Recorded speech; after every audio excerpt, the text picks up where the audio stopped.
Well, here we are at about 592 BC, the book of Ezekiel, one of the major prophets, only because he wrote more than some of the minor prophets who wrote less. But the prophets take up a full quarter of the Bible and should be studied because there's some messages that are very pertinent to today as well as they were to the nation of Israel back in the days that they were written. We're looking at a very important writing during the time of captivity, the time of exile, when the children of Israel were in bondage or were at least in exile to Babylon. And we have some historical writings at this particular time in Second Kings and Second Chronicles. We have some other writings of specific details of Daniel's life while he's in uh, this exile situation. And we have the lamentations of Jeremiah during this particular period to try to kind of help you keep an idea of what's going on during this period in history. I prepared a chart that I've titled the Second Chart of History. It's 290 years or thereabouts, but might help you to see exactly when these prophets wrote and what other books were written around the same time so that you can keep all of this history clear in your mind. So let's take a look at that chart.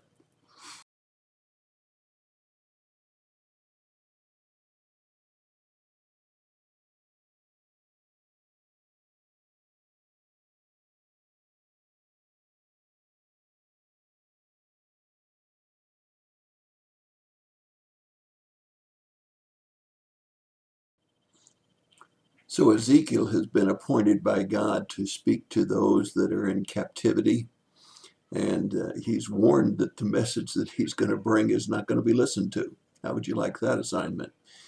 He's been told that the people, the sons of Israel, are not going to listen to his messages, and he lays for 390 days on one side and 40 days on the other side to tell them about their iniquities. He stares at a brick, and then he's forced to cook bread over cow dung to show the defilement of the nation of Israel and the reason that calamities can be brought upon them because of their iniquities.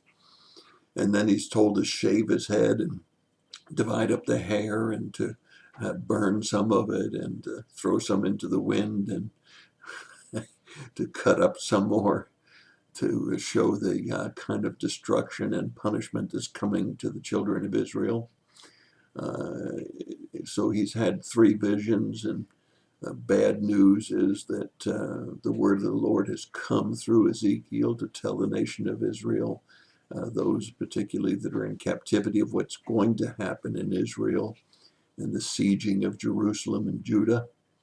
And we see the smashing of idols on the mountain in chapter 6, the idols that they've made to false gods, and the amount of punishment that's going to come upon the people, and how their bones are going to be scattered, and the dwelling people in the cities are going to also come to destruction. Remember, all of this is written more than 6 years before it actually occurs. So that's why it's a prophecy, because Ezekiel is telling these people that are in captivity, these people that are in exile, about what's going to be happening in Judah and Jerusalem, how their idols are going to be broken down. Now, there's something very interesting that happens here, and I'm going to flash these verses up for you at the end of my commentary so that you can read them for yourself. But there's a phrase that reappears four times in just 14 verses. Let me say that again. There's a phrase that appears here four times in just 14 verses. As a backdrop, let me tell you, I was in a study on the book of Exodus years ago in Black Mountain at the Ridgecrest Retreat Center when they did a study in the book of Exodus. And as a result of that, I have studied Exodus a number of times and have always been fascinated by the fact that we find Moses saying, "Who am I that I should go to the Pharaoh and tell him to let the people go? I'm not adequate. I'm slow of speech." And then just in a few chapters, we find Moses standing, looking at the Red Sea with no place to go. And he's looking back at the whole Egyptian army, all of the Pharaoh's horses and chariots and army closing in on him. He has no weapons. He's got probably 2 million Israelites, but they have no weapons, no way of fighting the Pharaoh's army that's charging in on them, and no place to go with the Red Sea ahead of him. And yet he stands there and he says, "Stand still and watch the salvation of the Lord." Now, we're talking only a couple of chapters after he says, "Who am I that I should tell the Pharaoh to let the people go? And I'm not adequate. I'm slow of speech." What in the world brought Moses from feeling so insufficient to becoming so bold and having so much trust that he would say, "Stand still"? Not run, not scatter, not dig foxholes, not try to swim across, but to stand still and watch the salvation of the Lord. What happened in Moses' life between those chapters? Well, it's the same story. It's just a different time. Because you see, when I went back and looked at the chapters between those two events in the book of Exodus, I found a phrase that reappeared, I believe it was 6 times in just a few verses. Well, what is that phrase? Well, for Moses, it was, "Moses, I am the Lord." Now, that's a simple phrase, isn't it? And here in chapter 6 of the book of Ezekiel, we find that phrase repeated 4 times to the nation of Israel, to the children of Israel, those that are in exile. God says, "Thus says the Lord, I am the Lord." Now, I don't know what you're facing today. I don't know what you faced yesterday. I don't know what you're worried about for the future. But God has a clear message, both in the book of Exodus and here in the book of Ezekiel and throughout the Bible.